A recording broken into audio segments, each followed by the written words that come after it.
Welcome back everyone to today's second video. In this video we're going to be looking at the weather for the next month and a bit longer. We can extend to the 6-week period and we're going to be doing your ECMWF 42-day forecast. So without further ado, we're going to get right into this. So, the current situation, well, for week 1 we are looking like this from the ECMWF. It's the 1st to 8th of January and we're looking a bit like this. So we've got high pressure blocking towards Greenland and Iceland. We've got low pressure dropping south towards Spain and Portugal. For the south, we're going to be probably bringing in the westerly still, but there's probably going to be a line around here. And we still probably want to start bringing some easterly or northeasterly winds in, I would say, with that. So even hinting at going a little bit colder for week 1, maybe. So let's see what the precipitation's looking like based on that. So here we go.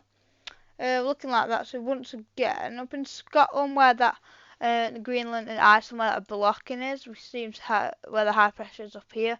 We're a lot drier, and Scotland a little bit drier as well, but most of the country around average or a little bit above average precipitation. So the main thing is, what is the temperatures looking like based on that? So here we go. Moment of truth. We actually are here. That line what I drawed was about right. About there I drawed it. So basically, right. So look how cold it is getting to over Scandinavia and Europe. Very, very cold in Northern Europe, just there. And we are actually going cooler for a lot of the country here, except from the south, what are going to be around average or maybe a little bit milder than average temperatures for week 1. So once again, even for week 1, we might be trending it a little bit colder.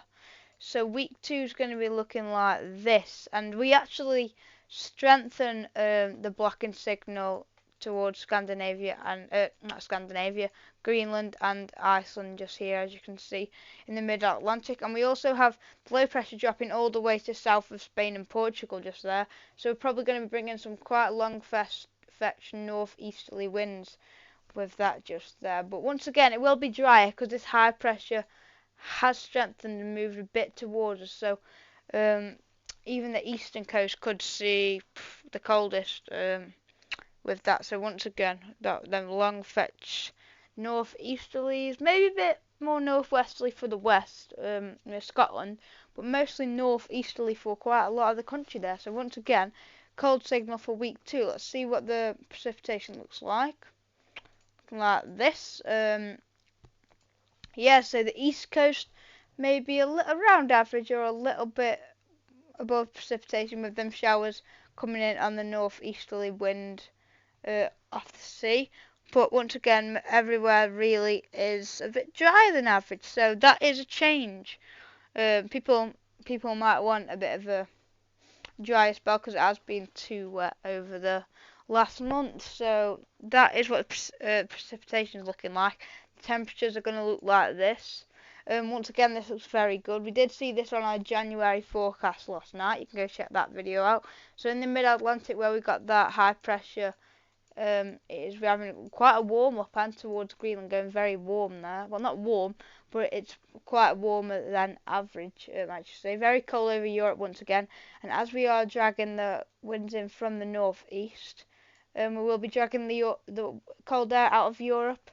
And we will be cold once again for week 2. So once again, week 2 is looking cold again. So that's very, very interesting. Is this because of the stratospheric warming at the moment? I don't know, but it probably is, because it is quite a lot of blocking.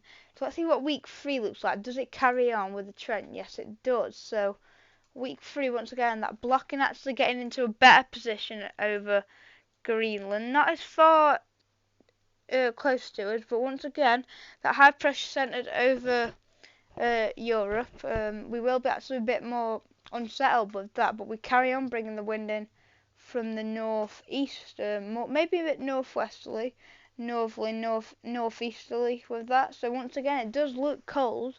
So let's see what we'll look like with the precipitation on that.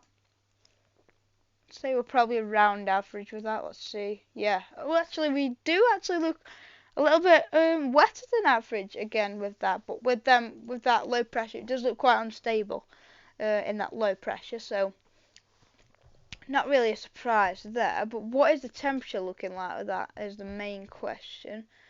Um, the signal might be weakening a bit here, I'm not sure. So once again, actually, it's still very cold over Europe. As you can see, maybe the south is dragging in a bit more of a westerly. The lines based on this chart here, probably, the line's probably going to be about there.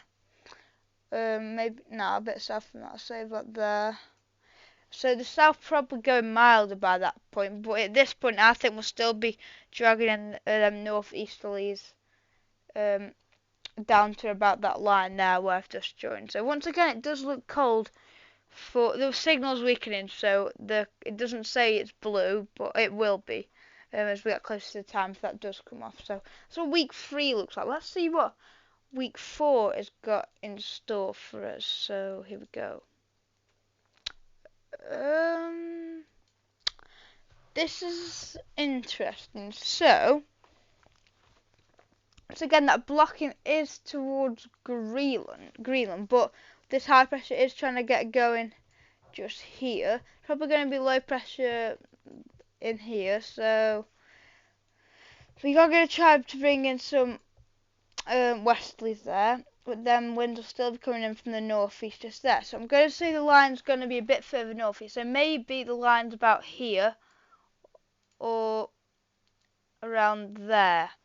But around this area, so in this area, if there is a line just there, we probably could see quite a lot of snow if there is a battle going on just there. So I'd say we have got them westerly winds coming in, but still northerly.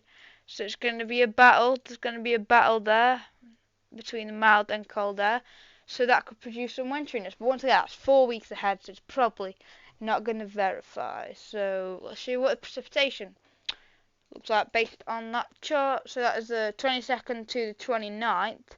Once again, we do look a bit more, we look a bit wetter once again. So a week of dryness and then back to wet.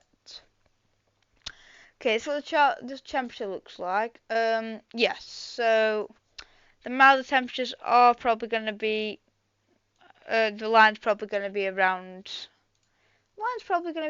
here somewhere, with that. So yeah, it will be colder though, at least for that point there. It still looks cold over Europe, but the signal is getting quite weak at this point, so there's not really much to say about the temperatures. So now let's look at week 5. Does the Atlantic fight back and take over? No, it completely fails with week 5. The Atlantic actually gets back off the high pressure, retreats southward once again to southern Europe, and the high pressure getting going quite strongly over Scandinavia, Greenland and Greenland, Iceland, and possibly trying to get going over Scandinavia as well. There, it's starting to push that way, isn't it? Low pressure is probably going to be through here, and we're probably going to bring the wind in from quite a cold northerly or northeasterly with that one. So I'm expecting us to be drier than average precipitation. Let's see. Yeah, the signal is for dry. You can see the dry here. So it probably will be another drier week with that one. So that could be a bit of a dry and cool. Cold and cool, I would think, with this. I wouldn't take the temperatures too seriously now because we are in week 5. It should be colder than average. But actually it's not. So I don't think that's right at all. Based on that chart, we look cold. We look like we're going to be bringing in them northerly winds just there. There's nothing there that could give us mild. Even for the far south, there's nothing there really that'd take us mild. So I think I don't think we've taken any notice of this chart. So we're not going to really go in depth with that because that looks a bit iffy. So let's final week, week 6 looks like this. Once again, actually, could this SSW really do this. I don't know. It does look a bit dry. That low pressure over Europe, that looks very cold there. So if this, it will be drier because if this high pressure was a bit more that way, say the high pressure was here and this low pressure was here, that would be very, very cold. But we're just on the brink of that. So I do expect it to be drier than average with this chart once again.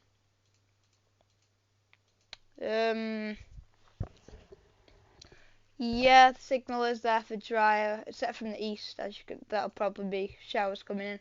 Once again, the signal is very weak at this point. I wouldn't take any of this really too seriously.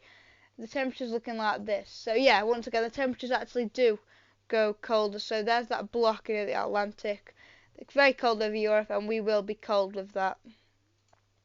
We will be cold with that. But the signal is weak, so it's not really that accurate at this point. But that should be it for today's second video. So thanks everyone for tuning in for your ECMWF 42-day forecast and today's second video. Thanks everyone for watching, and we'll see you in the next one. Goodbye.